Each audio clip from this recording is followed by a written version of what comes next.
नमस्कार, आप देख रहे हैं समाचार एजेंसी कंट्री इनसाइट का डिजिटल प्लेटफॉर्म। और आज मैं जेडीयू प्रदेश कार्यालय पटना मौजूद हूँ और हमारे साथ जेडीयू के फायर ब्रांड प्रवक्ता अभिषेक झा हैं। बीजेपी की करारी कर्नाटक में हार हो गई है। प्रधानमंत्री ने सारा एफर्ट चुनाव जीतने के लिए लगा दिया था, बजरंगबली तक का भी उपयोग बीजेपी की तरफ से कर दिया गया था। क्या कहेंगे अभिषेक जी? एक कर्नाटका विधानसभा के जो चुनाव हुए हैं, उनके जो नतीजे आ रहे हैं, जो रुझान सामने आ रहे हैं, उससे साफ दिख रहा है कि कांग्रेस पार्टी को स्पष्ट बहुमत मिलने जा रहा है। कहीं ना कहीं यह भारतीय जनता पार्टी के ऊपर एक करारा राजनीतिक तमाचा है और हम लोग इसको इस दृष्टिकोण से भी देख रहे हैं कि लगातार नीतीश कुमार जी विपक्षी एकजुटता की मुहिम में लगे हुए हैं और देश में बदलाव की एक बयार बह रही है। उसी का द्योतक है ये चुनाव परिणाम और हम धन्यवाद देना चाहते हैं वहाँ की देवतुल्य जनता का, जिन्होंने जो मैंडेट है वो कांग्रेस पार्टी के पक्ष में और भारतीय जनता पार्टी के विपक्ष में दिया है। आप लोगों ने देखा है किस तरह से प्रधानमंत्री जी लगातार रोड शोज कर रहे थे और सभी लोग एकजुट होकर भाजपा की तरफ से प्रचार कर रहे थे। लेकिन नतीजा क्या निकला? आप बजरंगबली की बात कर रहे हैं। भगवान राम के सबसे बड़े भक्त के रूप में भगवान बजरंगबली को जाना जाता है, लेकिन जिस तरह से चुनाव परिणाम आए हैं भाजपा के खिलाफ, उससे यह साबित होता है कि जो इन लोगों की नीति रही है कि धर्म के नाम पर राजनीति करना, जनता का राजनीतिक शोषण करना, उससे बजरंगबली भी खफा हैं और राम भगवान भी खफा हैं। ये तो सिर्फ शुरुआत है, एक झांकी है, पूरी लड़ाई बाकी है। लोकसभा चुनाव से पहले जिन प्रदेशों में चुनाव होने हैं वहाँ भी इस तरह के नतीजे ही सामने आएंगे और लोकसभा के जो चुनाव होंगे उसमें भी निमुखी खानी पड़ेगी।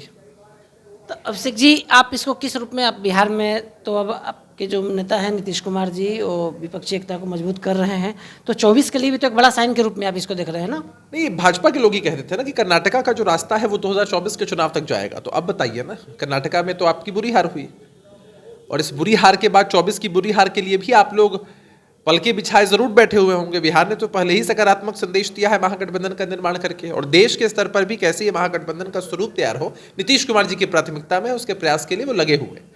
और आपको दिखेगा कि चुनाव से पहले एक बड़ा आकार होगा विपक्षी दलों का, कांग्रेस पार्टी भी उसमें शामिल होगी और इन लोगों को देश की जनता सबक सिखाएगी। इस चुनाव से में कांग्रेस सशक्त होकर उभरा है, राहुल गांधी का जो नेतृत्व है वह सशक्त होकर उभरा है, तो क्या कहीं जो विपक्षी एकता नीतीश जी बना रहे इस पर असर तो नहीं पड़ेगा? नहीं, नीतीश कुमार जी ने कब कहा है कि कांग्रेस पार्टी उसमें नहीं है? नीतीश कुमार जी ने हमेशा कहा है कि देश में थर्ड फ्रंट नहीं बल्कि मेन फ्रंट तैयार होगा और इस मेन फ्रंट में सबसे बड़ी पार्टी कांग्रेस है। और नीतीश कुमार जी ने हमेशा कांग्रेस पार्टी के लोगों से आग्रह किया है। आपने देखा है जिस तरह की मुलाकातें उनकी हुई हैं कांग्रेस पार्टी के वरिष्ठतम नेताओं के साथ, तो उसमें यही संदेश है कि कांग्रेस पार्टी के लोगों को भी पहल करके आगे आना है और देश में जो भी विपक्षी दल हैं उनको एकजुट करना है, एक प्लेटफॉर्म पर लाना है, सुनिश्चित करना है कि देश के आम चुनाव मुद्दों पर आधारित होकर लड़े जाए।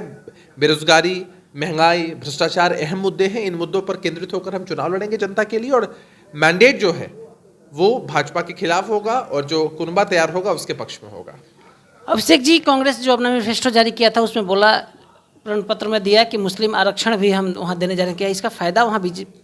देखिए, हर एक पार्टी जो चुनाव में अपने वादों को लेकर, मुद्दों को लेकर जाती है और मतदाता मालिक होते हैं, वो किन वादों पर भरोसा करते हैं, किन को मैंडेट देते हैं, वो उन पर डिपेंड करता है। तो बहुत सारे फैक्टर्स होते हैं जो कि एनालिसिस करने के बाद सामने आ सकते हैं। लेकिन अभी जो शुरुआती नतीजे रुझान आ रहे हैं उसमें तो यही स्पष्ट दिख रहा है कांग्रेस पार्टी की बातों पर और कांग्रेस पार्टी की नीति पर वहाँ की जनता ने अपना भरोसा जताया है।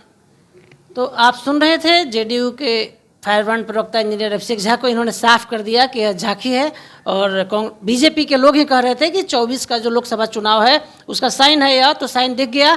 24 में अब बीजेपी के लिए कठिन दिन शुरू हो गया है और अभिषेक ने साफ कह दिया है कि नीतीश कुमार के नेतृत्व में जो विपक्ष बन रहा है वो बीजेपी को कड़ी टक्कर देगा। हमारे सहयोगी शनि के साथ कौशलेंद्र पटना से। Right message, right communication, country inside news.